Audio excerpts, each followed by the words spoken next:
Alright, welcome back to my terrible channel, Disney's of YouTube. Alright, this one's going to be another shorter review.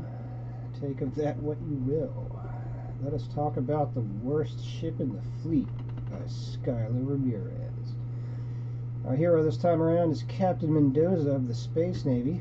There's a name for the star nation he serves, but that doesn't matter. What matters is, you know, he murdered a little over 500 plus innocent people. This guy should be hanging out with Murderbot. Show that construct how things are done. I mean, not really. But that's certainly how he feels about the situation. Reassigned to Antarctica, a backwater system, he immediately starts lusting after his second in command.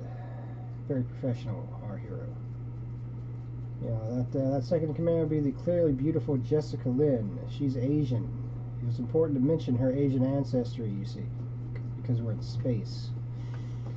This is set generations in the future. Earth, while still around, is mentioned as, you know, distant, and its military customs, you know, are vague to the hero. You know, the captain quips at one point about not believing ships on Earth only traveled on water for one thing. And you know what? This is first-person narration. He could have been doing like a little sarcastic mental thought there, but I don't buy that. I think he's just a self-absorbed idiot. Anyway, the often arbitrary racial and cultural divisions of old Earth still matter for some reason in the future in space. We later meet the very Irish Lieutenant Commander Kelly O'Malley. Don't worry, they comment on him being super Irish. This particular universe was settled entirely by stereotypes, apparently. And I hope that those stereotypes did something for you, because that's pretty much it. All the other characters, only a handful of whom are really even given names, there's no development beyond those three, and even O'Malley is stretching it. Also, our hero is constantly estimating people's heights. Now why, you might wonder. You might think, okay, at some point, certain characters being short or tall, that's going to matter in some way, right? Like the petite Lynn, who would squeeze through a narrow access corridor to make a repair that no one else would be able to reach because of battle damage or something. Nope. No reason at all, other than the author wanting to make sure that you picture the characters exactly the way he wants to picture them, I guess. Anyway, it was around the time that our hero was fantasizing about Commander Lynn sitting on his lap and feeding him grapes, and that's not a joke, by the way. That straight up happens. He imagines that. Our heroic space captain, once again, truly a professional. It was around that point a realization really sunk into me. This book is military adventure schlock, and you know what? I didn't hate it. You know, I've been ribbing on it so far, but you know what? It's actually an entertaining, short little read. So let's get to the what I found to be the biggest flaw. See, I wasn't fond of the sexual harassment, and that's being nice with the wording. The sexual harassment subplot with Commander Lynn, because that was necessary. You see. Oh wait, no, it wasn't. All right, for narratively. For what they were doing, they could have just had her been responsible for, you know, some accidental murders, like our intrepid hero. No, she's a woman, and in universe, women being exploited by superiors is a common problem. You know, in space, you know, many generations in the future.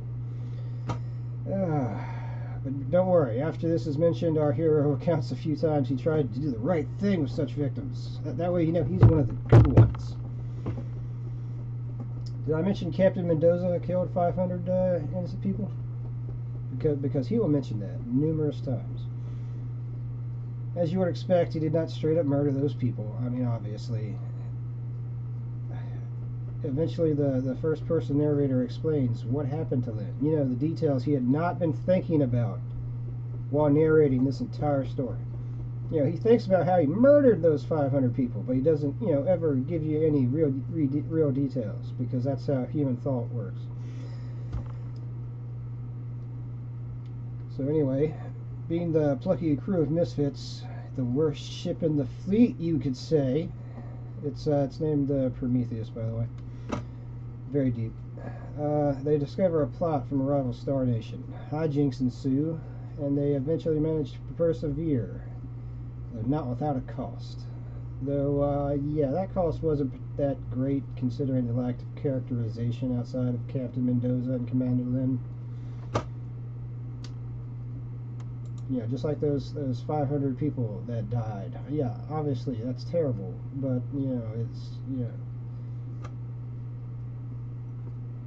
the author could have had, our hero, thinking about the faces of some of the people that he supposedly murdered, not just the number constantly. And there is one point actually where you almost think he's going to start doing that. Fantasizing about the lives they would have led had he not made the decision he made. But nope. Overall, this novel was actually pretty standard military space opera for a bit, touching on darker themes that I personally feel were a mixed bag. There's nothing wrong per se with darker themes in novels, guys. It's just I don't know. The implementation was just a miss for me on this one. Mildly interested in checking out the next in the series. This is another short read. I believe it's around 150 pages on Kindle. So you know what, give it a shot. The author clearly had fun writing it, so there's a chance you might actually have fun reading it.